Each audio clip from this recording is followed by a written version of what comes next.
Brooklyn Show. Hello everyone, this is Coach JP, nizere ko mukomeye nanje n'amahoro kabisa. Urumva ibitagenda neza umuntu aravyihanganira, akabiha umwanya, akabisaba Imana ikabikemura, ariko arinze gusohoka kuko Imana iza guca mu bantu. Era fo pasi twari ko turaganira kuvyerekeye abigeme ingene bamenya yuko ahantu bari hashobora kuba viol, ingene bashobora kwidefanda, ingene ibintu byose ushobora gukora kugira uvyirinde. Kuko ibyo bibaho. Uno munsi naho nje kuvuga ibintu byerekeye relation, kuko muri relation narababwiye yose yuko ikintu cyambere kirambisha urukundo ubwo ari bwo bwose. Relation rero yose ni comportement y'uwo muntu, ni caractère y'uwo muntu, abo muhungu cyangwa umukobwa, eka no mu bwenzi busanzwe ni caractère, kuko turashavuzanya.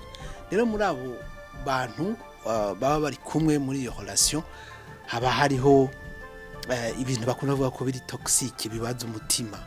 Ibyo bintu iyo bihari umuntu akaba atabizi birashobora kumubabaza gusumba aho yobimenya. Iyo tuvuga umugabo akubita umugore, hama umugore akiruka mwibarabara akaja mu babanyi, esko umugore umugabo aje kumutora uramutanga wenye n'urugo cyangwa wamufasoni? Ico ni kibazo. Nibaza ko jewe uramutanga. Kenshi ara usanga haca haza abanyumba 10 bobo baje urumva bica byoroha, mugabo to utari uramutanga kubera ibintu byose byitwa yuko biherera mu rugo. Niyo mico yiwacu. Niyo giye hagati ngiye guhanura ugashigikira umwe cyangwa uriya bikugarukako bikugwako, bashobora no kugwagiriza yuko wasambuye urugo. Ariko iyo baje ngo bagusabe opinion vyari kuba vyiza mwicaye mugatora solution. Mugabo hariyo rero njangaruka kuri bya bintu bya comportement umwe wese. Alors muri relation rero hari ibintu babiri toxic. Ivyo ubimenya gute? Agiye kuguha les signes qui peuvent indiquer qu'une personne est toxique pour toi cyangwa asanzwe ari uko nyene nuko yimereye. Hama ivyo bivingene yakuze muhira, indero yaronse mu babanyi, aho yagiye ku ishuri, eka n'ibintu bigize umuntu. Hakabaho na ingene forumye mu mubiri, ses hormones, ishavu, eka ingene umuntu aba ameze muri rusange. Alors urashobora kwibaza uti none ivyo ubimenya gute? Hari amasinyu uraba mugabo bitavuga ko byama biri automatique, mugabo kenshi nuko biri.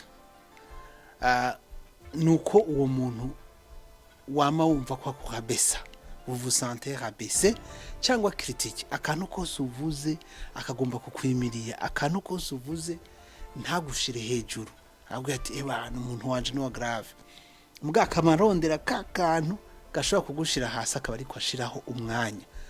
Uwo muntu urashobora kuvuga uti tino m'encourage pas mu byo mba ndimwo, cyangwa icyo mvuze cyose kizana ibibazo.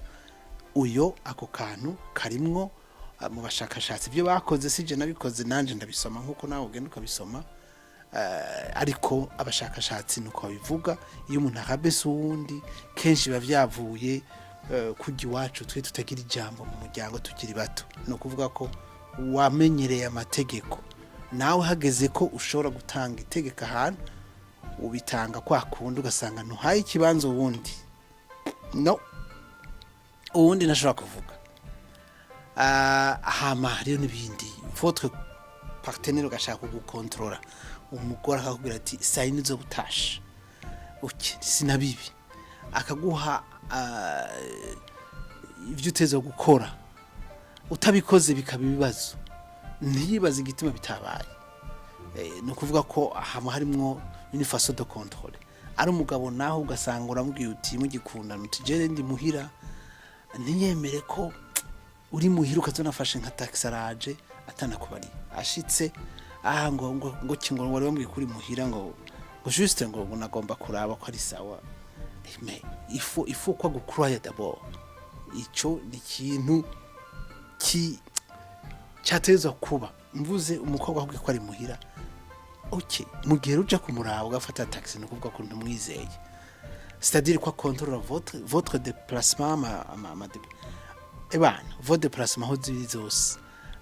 Nk'ure bashobora no gukontrola finance, arashobora gukontorora famiye yawe ugasanga arakubwira uramutsa n'utaramutsa meme n'abagenzi aragutorera yo rero akubwiye ati naka ntimugendane nuvuga ko ariko aragucisha mu nzira yiwe absori ugasanga murabipfa ico bimenyera ko nuko mubipfa iyo ari ibintu bisanzwe arakwexplica bikaba neza bigahera tellement que utinda ukagira ubwoba c'est-à-dire yuko tu as peur ya réaction y'uwo muntu utangura no kwikurba utangura no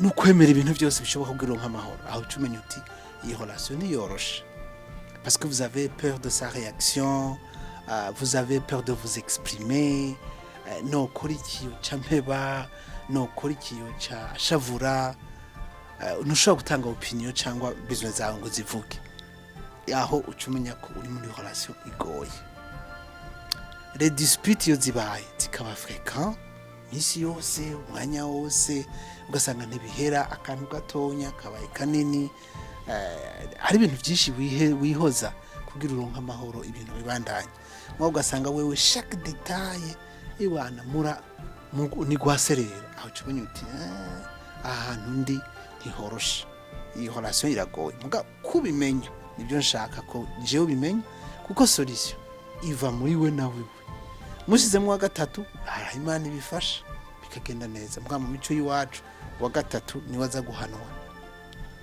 ni waza kwagirizwa ibintu byose bishoboka kuko ashobora gutanga iciyumviro ciwe kitanezereza uyu cyangwa nuriye ni bibi rero gusa ibi ndabwira kugira mu bimenye hama ukumvuriye kwize rero ivyo byose byarabaye cyawumvuriye kwize ni hano umuntu usanga swadajaja mu kabarugo nyene cyangwa uri nawacaja sisaca yiryamira akumva umenga ubuzima ntiburyoshe ukumva umenga uri malheureux la plupart du temps urumva ukumva umenga ubuzima ntiburyoshe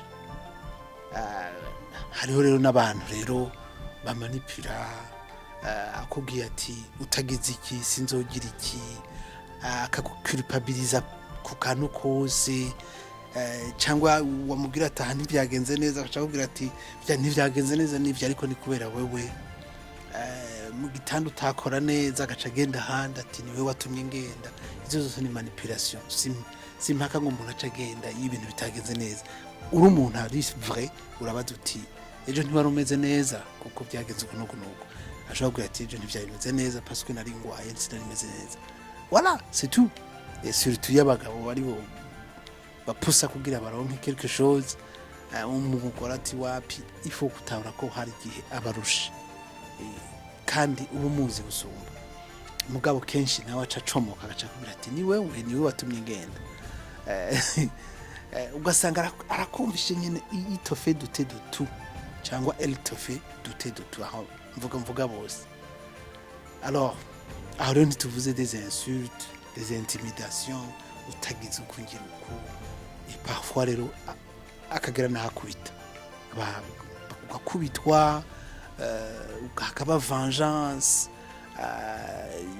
violence sexuelle zikaba ugasanga nta jambo ufise hari abantu rero b'abakobwa surtout bazi yuko iyo harimo violence harimo excitement ariko iyo umuntu atagufata neza uramenya yuko ejo niba buri mu rugo cyangwa hariya bizogenda kwa kundi nyene byiza no kumenya uti ahantu ndi hameze uko nawe ukamenya ingene iyo byo ushobora kwitorera umunsi wanashaka muga ifu kubimenya kuko abantu bibaza yuko nk'umuhungu akukorera ibi umenga aragukunda umukobwa nagukora ibi umenga yakweretse ko ari wowe wenyene wamye he wagiye he icyo ari kumwe nanda abagenzi nabo shaka ugashuka ati je uyu mukobwa arankunda yamashaka komba je nyene no ukenera kubaho nabandi nawe akeneye kubaho nabandi niko bimeze gusa ikintu kitabaye uko gishatse kikaba kibingorana iyo c'est une relation ibiri toxique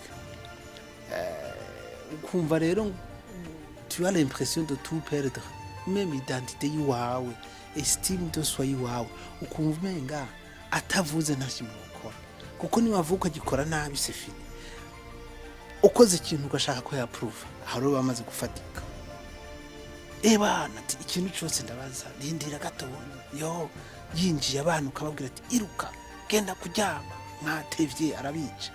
Ça c'est pas une vie. Hari benshi biryohera ugasanga umugabo avuga ati twashitse twashitse kabisa nyine urwo yashitse, alors que ça devait pas être comme ça. Non, pas du tout. Urumva rero aho wamaze guta self esteem uriruka, tu n'es plus toi-même. Ariko n'ubu ndabisubiyemo, ibi ntibivuga yuko abantu batashobora kubana neza, no. Ibi bivuga yuko niko aba bantu baba bameze, bicaye bakabitorera umuti, wanashakara ni babiri birashoboka. Ikintu gusa ukwiye kumenya nuko wumva uti ibi bintu ndabifise, ibi bintu bindimo, kuko kenshi ntibihinduka. Birashobora kuryama bikagaruka bikaryama. Rero kenshi hari abantu abafasoni bazi gukaruma abagabo, hari abagabo bazi gukaruma abagore, ugasanga couple ni nziza malgré ko abantu bashobora kwibaza ngo biri toxique. L'essentiel nuko mwicarira muri babiri ahantu mukavyiga bikagenda neza, kandi abifuriza ko bigenda neza kuko ibintu ni babiri ntabwo ari batatu. Usizemo wa gatatu uronka opinion ya gatatu, iyo opinion irashobora gusambura. Ciao, mwubake neza.